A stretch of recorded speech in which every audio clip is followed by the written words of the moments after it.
नमस्कार दोस्तों, जय श्री राम। आपके स्क्रीन पे एक शेर और सूरवीर मोहम्मद दीपक दिख रहा है।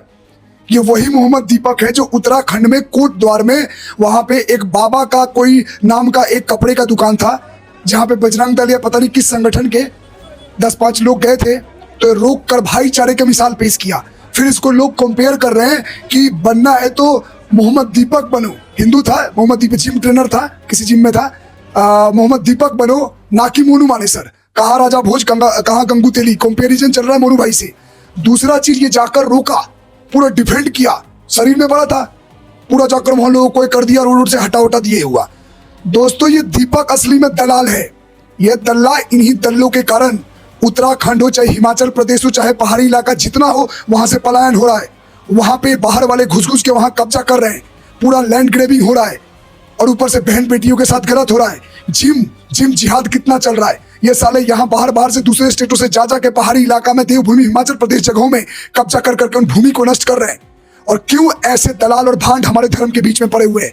पूरा मुसलमान इसे भगवान बनाने पे लगे हुए हैं। जिहादी ट्विटर पे एकदम पेज पे, हर पेज पे डाला जा रहा है कि दीपक देखो दीपक। ये दीपक को ये नहीं पता कि 30 साल हो चाहे 50 साल हो, ये कितने साल भी रह जाए, ये एक दिन ऐसा वक्त लाएंगे कि इनकी घर से बहन बेटियों को निकाल के काट देंगे और इज्जत लूट के फेंक देंगे। ऐसे ही लोग कश्मीर में और बाकी स्टेटों में, बंगाल में और केरल में इन पे भरोसा करते हैं, और जब ये रंग दिखाते हैं तो इनको बचने का कोई जगह नहीं मिलता। आज ये दल्ला दीपक वहां तो बहुत भाईचारे का संदेश दे दिया। मेरे को भीड़ चाल में चलने नहीं आता, भीड़ चाल में बोलने नहीं आता। जो गलत है वो गलत है। यही लोग, इसी मानसिकता के बीमार वायरस के लोग, भाईचारे के, इन्हीं के कारण गलत होता है। और ये बात हिंदू समझ नहीं पाता है, और जब समझता है तो बहुत देर हो जाता है।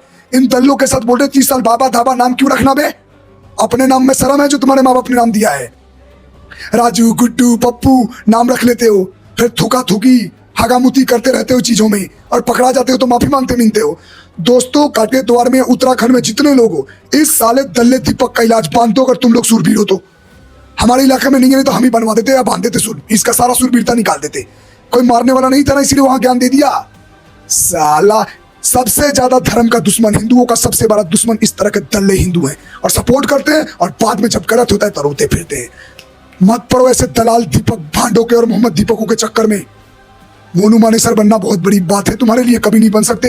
कट्टर हिंदू शेर बनो, वरना पूरा का पूरा उत्तराखंड, हिमाचल प्रदेश, हर जगह ये साले जिहादी के पिल्ले खा जाएंगे। याद रख लेना, हिंदू बनो ना कि दल्ला दीपक बनो। जय श्री राम, जय गौ माता की। बजरंग के लड़कों ने एक पोस्ट डाली थी इंस्टाग्राम पर जी।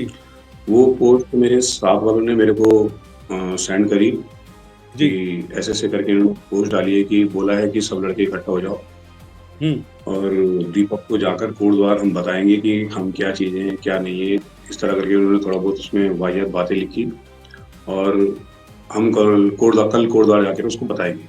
तो वो मैंने पोस्ट उठाकर यहाँ पे प्रशासन को मैंने सेंड करी, व्हाट्सएप पे सेंड करी। पूरे प्रशासन को मैंने बताया कि देहरादून से ये पोस्ट डाली है, और ऐसे करके वो कल 10 साढ़े 10 बजे के लिए यहाँ आने के लिए कह रहे हैं। तो मैंने पहले ही प्रशासन को वार्न कर दिया था इस बात को लेकर कि अगर मेरे साथ कोई बात होती है या कोई भी चीज मेरे साथ होती है, कोई भी घटना मेरे साथ होती है, तो उसके जिम्मेदार आप लोग होंगे। क्योंकि आप लोगों ने मेरे को पहले ये बात बोली थी कि आप जिस दिन ये 26 तारीख को मैटर हुआ था बाबा की शॉप को लेकर, ये नाम चेंज करो, तो उस प्रशासन ने मेरे को उस दिन ये वार्न किया था कि आपने हमको क्यों नहीं बताई बात, आपको हमको कॉल करनी चाहिए थी, आपको थाने आना चाहिए था। इसी बात है कि आपकी जान को खतरा है। हाँ, मैंने बताया कि मेरी जान को खतरा है, ये मेरे को धमकियां दे रहे हैं कि कोटद्वार चल के दीपक को हम बताएंगे। तो उसके बाद ये लोग आते हैं आज 11-12 बजे करीबन आते हैं, 1:30 बजे करीबन ये आते हैं कोटद्वार। और कोटद्वार में कम से कम 5 से 5.5-6 घंटा ही रहते हैं। पूरे कोटद्वार में घूमते हैं, प्रशासन इनको रोकता नहीं है, और ये बेहिजक होकर नारे लगाते हैं, मेरे को गालियां देते हैं, मेरी फैमिली को गाली देते हैं, मेरी माँ को, मेरी बहन को। ठीक है, तो ये मेरे को गालियां देते हैं। पूरा प्रशासन के साथ घूम रहा है, इनको ये नहीं मना कर रहा, रोक नहीं रहा इनको प्रशासन, सबसे बड़ी बात ये है।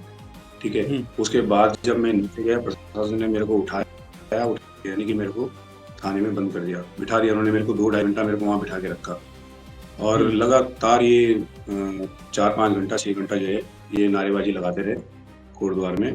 मेरे जिम के सामने एक ग्राउंड है, ग्राउंड में ये सब इकट्ठा हो जाते हैं, 150-200 लड़के करीबन होते हैं और वहाँ से चिल्ला कर ये अपना जो इन्होंने बोलना था गन, इन्होंने वो गन बका और पुलिस प्रशासन वहीं पर था।